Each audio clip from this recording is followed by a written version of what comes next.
क्या आपने कभी सोचा है कि अगर दो इंजन के पार्ट्स या कोई भी पार्ट्स आपस में रगड़ कर चल रहे हैं, अगर उनको वैसे ही चलने दिया जाए तो क्या होगा? होगा यही कि दोनों पुर्जे आपस में रगड़ खा खा के हीट को बहुत ज़्यादा ही प्रोड्यूस कर देंगे, जिसके कारण वो दोनों ही पार्ट्स जो है आपस में फैल भी जाएंगे, पिघल भी सकते हैं।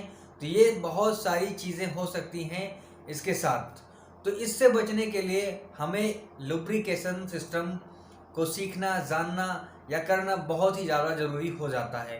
तो नमस्कार दोस्तों, मेरा नाम है मनीष और आप देख रहे हैं ट्रैक्टर नगर। मैं हूं आपके साथ। आज मैं बात करने वाला हूं लुब्रिकेशन सिस्टम के बारे में।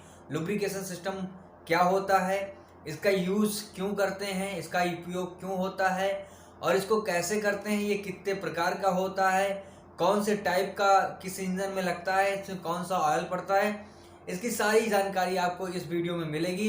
तो वीडियो पूरा बने रहिए वीडियो में और आपको जानकारी मिलेगी लुब्रिकेशन सिस्टम इंजन में कैसे होता है और क्यों होता है। जब दो पार्ट्स आपस में रगड़ खा के चलेंगे तो जाहिर सी बात है उसमें घर्षण तो पैदा होना ही होना है। उसी घर्षण को हम कम करने के लिए लुब्रिकेशन सिस्टम का यूज़ करते हैं। यदि उसमें कोई चिकनाई ना दी जाए तो उनके पुर्जे गर्म होकर फैल जाएंगे और पार्ट्स बहुत ज़्यादा घिसकर ख़त्म भी हो जाएंगे। उनकी लाइफ को बढ़ाने के लिए हमें लुब्रिकेशन सिस्टम की बहुत ज़्यादा ज़रूरत पड़ती है। इंजन को लुब्रिकेशन करने के लिए हम मोबिल ऑयल का यूज़ करते हैं, जो कि समय अनुसार चेंज होता रहता है। जैसे ठंडियों के समय में हम पतले ग्रेड वाला ऑयल यूज़ करेंगे, वहीं हम गर्मियों की बात करें तो गाढ़े ग्रेड वाला ऑयल हम यूज़ करेंगे। लेकिन पहले ऐसा होता था, बार बार चेंज करना पड़ता था। लेकिन अब क्या हो रहा है कि हमें 20W40 का आ जाता है ग्रेड, जो कि गर्मियों के लिए भी वही चलता है और ठंडियों के लिए भी वही चलता है। तो ये दोनों ग्रेड आपस में एक दूसरे से मिले होते हैं। तो बात करते हैं लुब्रिकेशन के किस्मों के बारे में, कितने प्रकार का होता है। पहला सिस्टम जो होता है लुब्रिकेशन का, वो ऑयल होता है, लिक्विड के रूप में होता है। दूसरा होता है सेमी सॉलिड और तीसरा होता है सॉलिड। अब बात करते हैं कि लिक्विड में कौन आता है, सेमी सॉलिड में कौन आता है और सॉलिड में कौन आता है। अगर लिक्विड की बात करें तो उसमें हमारा ऑयल आ जाता है, ठीक है, मोबिल ऑयल जिसे बोलते हैं।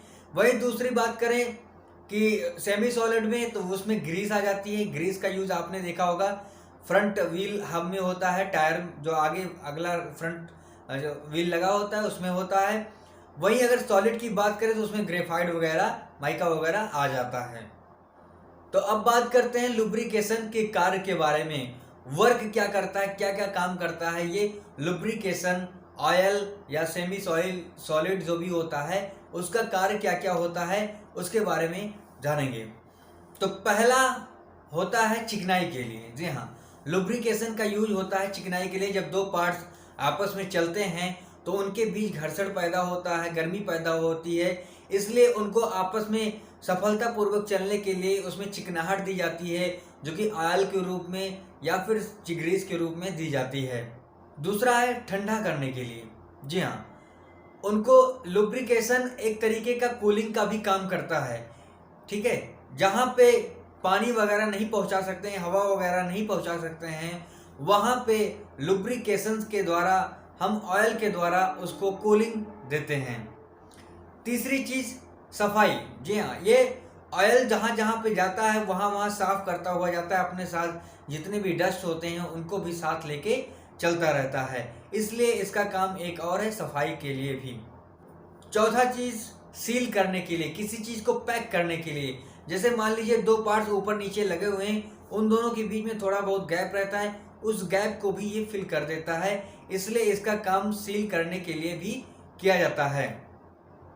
पांचवी चीज़ मोस्ट इम्पॉर्टेंट है, आवाज़ को रोकने के लिए एंटी नॉकिंग होती है। मतलब अगर दो पार्ट्स आपस में चल रहे हैं, उनके बीच कोई लुब्रिकेशन नहीं दिया जाएगा तो उनमें आवाज़ बहुत ज़्यादा आएगी। अगर वहीं पे लुब्रिकेशन का यूज़ हम कर देते हैं तो उनमें आवाज़ बहुत कम हो जाएगी। तो ये इसका एक बड़ा फ़ायदा है कि एंटी नॉकिंग होता है, यानी आवाज़ को बहुत कम कर देता है। अगली चीज़ बात करेंगे, एंटी रस्टिंग होता है, यानी जंग को रोकने में बहुत ज़्यादा मददगार होता है। ये जहाँ भी जाता है वहाँ जंग नहीं लगने देता है।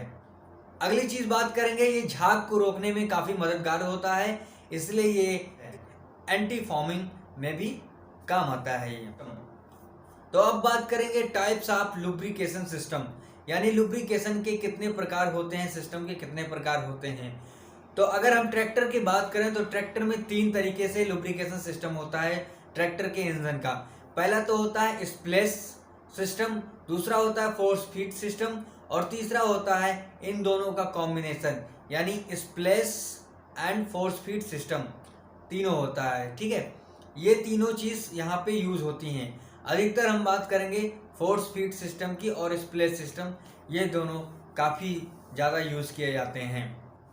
बात करते हैं स्प्लैश सिस्टम में क्या होता है। स्प्लैश सिस्टम मतलब छिड़काव द्वारा। ठीक है, जैसे कि मान लीजिए क्रैंक शाफ्ट चल रहा है, वहाँ पे बेट लगा दिए जाते हैं तो वो बेट जब भी नीचे जाता है ऑयल में तो छपाक छपाक करके पूरे जहाँ पे जो भी पार्ट्स होते हैं उनको भिगो के वो लुब्रिकेशन करता रहता है। वही बात करते हैं फोर्स फीड सिस्टम की। तो फोर्स फीड में क्या होता है, एक पंप लगा होता है और पंप के जरिए हम ऑयल को हर जगह पहुंचाते रहते हैं ऑयल गैलरी से। तो ये फोर्स फीड का काम होता है और स्प्लैश का काम होता है। बात करते हैं लुब्रिकेशन सिस्टम के मुख्य पुर्जे की, इसमें क्या क्या लगे होते हैं। तो सबसे पहले एक पंप होता है, पंप में स्ट्रेनर लगा होता है, स्ट्रेनर के बाद एक गियर लगा होता है। ठीक है, वहाँ पे सेफ्टी वाल्व, रिलीफ वाल्व दिया गया होता है, ऑयल फिल्टर दिया गया होता है, ऑयल गैलरीज दी होती हैं, ऑयल प्रेशर गेज दिया गया होता है, ऑयल डिपिस्टिक दिया गया होता है। इतना सारा कुछ इसमें कंपोनेंट लगे होते हैं लुब्रिकेशन में। तो इस वीडियो में आज बस इतना ही। आगे का दूसरा पार्ट हम जल्दी लेकर हाजिर होंगे। डिस्क्रिप्शन में आपको मिल जाएगा अगले दिन, है ना, इसके डिस्क्रिप्शन में भी मिल जाएगा आपको। और देखते रहिए ट्रैक्टर नगर। बहुत बहुत धन्यवाद। चैनल पर नए हैं तो चैनल को जरूर सब्सक्राइब करके जाइएगा, क्योंकि आपको यहाँ पे ऑटोमोबाइल इंजीनियरिंग से रिलेटेड जानकारियाँ आपको मिलती रहेंगी।